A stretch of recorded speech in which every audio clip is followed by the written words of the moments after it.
All right, this is going to be about Schaeffer's domestic abuse charge. It's going to be the nail in the coffin that kind of puts it away so that nobody can ever bring this up again against Schaeffer Cox. I want you guys to recall Proverbs 22:1. It says, "A good name is rather to be chosen than great riches, and loving favor rather than silver and gold."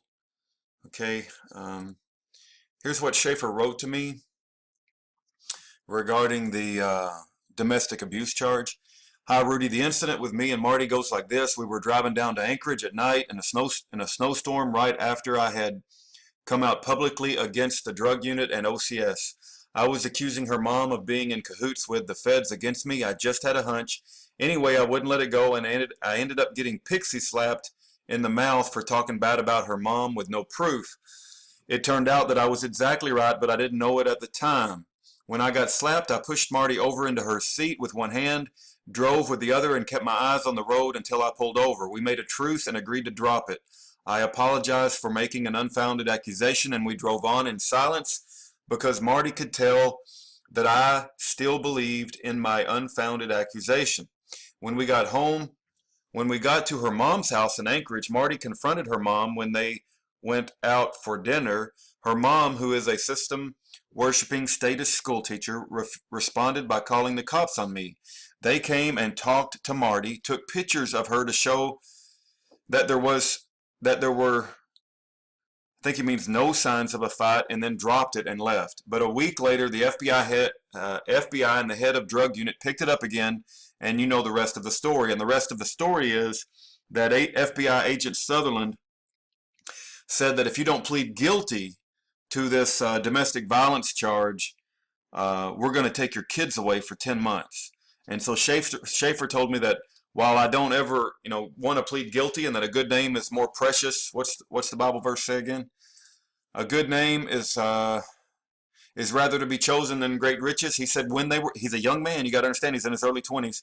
When they're threatening to take his kids away, he said, "Hey, I'll just plead guilty. Don't take my kids away."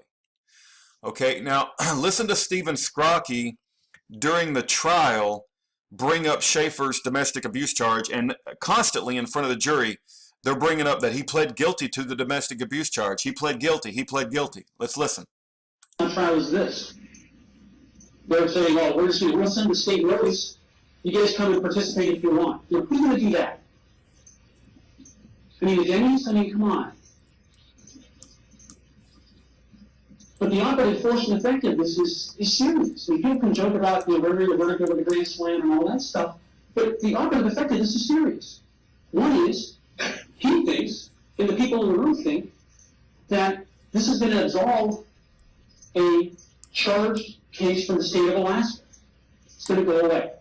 Because I'm sovereign, and we don't play by the rules.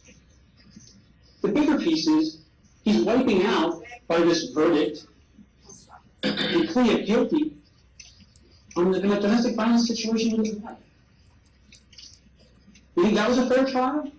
Okay, did you hear that? He said the bigger piece is he thinks he's wiping out a plea of guilty on a domestic violence charge against his wife. They're constantly putting that in front of the jury, that he's a wife beater, this man is a wife beater. He pled guilty. Okay, that was back in, thank you, babe, bye. I love you. Thank you for your help. Okay, that was back in February of 2010. Okay, February 2010. Now, this video was uploaded in May of 2010. Okay, and he's with his wife. Listen. Because what we did is we didn't try to change the politicians. We didn't try to get people that we don't have sheriffs. We didn't try to get our sheriffs on board. The only people that we dealt with was ourselves. It was with the people who understood. Because the only person that you can change is you. And so you need to be yourself. What you have been asking others to be. Okay, now this video was uploaded on May the 23rd of 2010, which is right after February when he did the so-called domestic violence charge. Now, here's the nail in the coffin. I promised you guys a nail in the coffin, right? I found the pictures that the FBI or the cops took when they went out. Okay, so let's look at the pictures that they took when they came to visit Schaeffer's wife after his mother-in-law called the cops on him.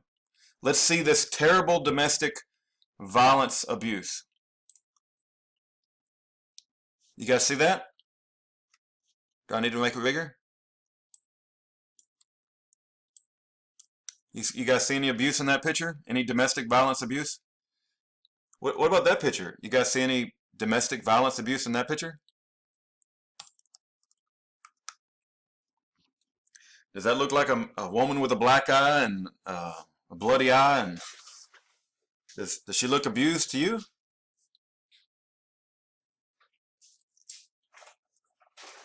These are the pictures that were on the cop discovery hard drive.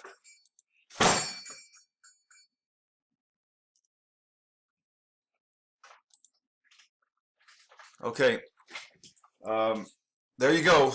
You've seen the same pictures that the cops took, and I'd ask yourself, does this rise to the level of pleading guilty to a domestic violence charge so that when Schaeffer's on trial for his life, that Stephen Scrocky brings it up in front of the jury over and over again? He pled guilty to a domestic violence charge. He pled guilty.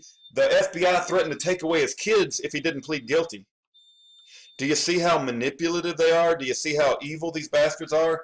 And they'll turn families against each other, and they'll try to do anything whatsoever to paint a horrific picture of a good man. That's what they've done.